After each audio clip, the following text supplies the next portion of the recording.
Hey guys, welcome to 12 Tone. Today we're going to talk about chord scales. Chord scales are a helpful tool in writing melodies because they tell you what notes will work best over a given chord. They're also useful for improvisers to help quickly narrow down your note choices while soloing. Let's take a look at a progression. If you remember our harmonized scales, you know that these are all diatonic to E major, so we could play over this entire progression with that scale. As long as you're careful about tensions and avoid notes, that'll work just fine, but let's take things a step further. The next obvious place to look is modes. Instead of thinking in E major the whole time, what if we played over each chord in its relative mode? We'd start on E Ionian, go to G sharp Phrygian, to F sharp Dorian, and then B Mixolydian. But hold on, isn't that the same thing?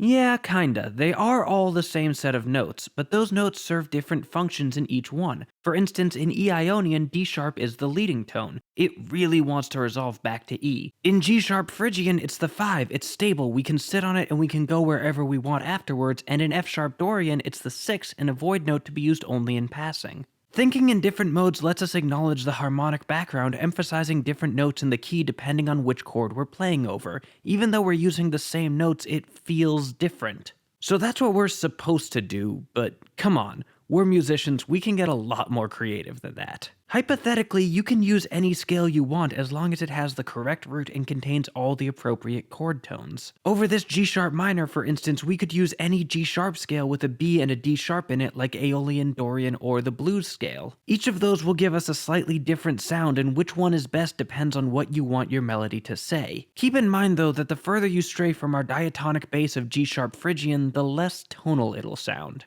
That's not necessarily a bad thing, but it's something to be aware of. But really, with a progression as diatonic as this, you probably want to just stick to modes. Things get a lot more interesting when we start talking about non-diatonic chords. Let's try replacing that G sharp minor with a G major. This gives us a flat 3 chord, which you may recognize as modal interchange. So what happens now? Well, you have a couple choices. The first, since you're borrowing the chord, is to also just borrow its associated mode. In that case, we'd use G Ionian, the third mode of E minor. Another option, since we're mostly in E major, is to change the notes of the borrowed chord, but leave the rest of them alone. This means that instead of the C natural we were borrowing, we'd keep our C sharp, giving us G Lydian. Either of those is a completely valid choice. Speaking of choices, what about dominant chords? We said before that dominant chords have lots of available tensions, which means they should have lots of different scales too, right? And yes. Yes, they do. Just so many scales. We'll make a whole video about them soon, I promise. In general, the more complex our harmony gets, the wider open the world of chord scales becomes. For instance, say we want to do a pivot modulation from E to D using F sharp minor as our pivot chord. What scale would we use over that? In the key we started in, the chord scale should be Dorian, but in the one we're going to, it's Phrygian. Which one should you play? Should you do both? Should you split the difference and go Aeolian? The answer is... I don't know.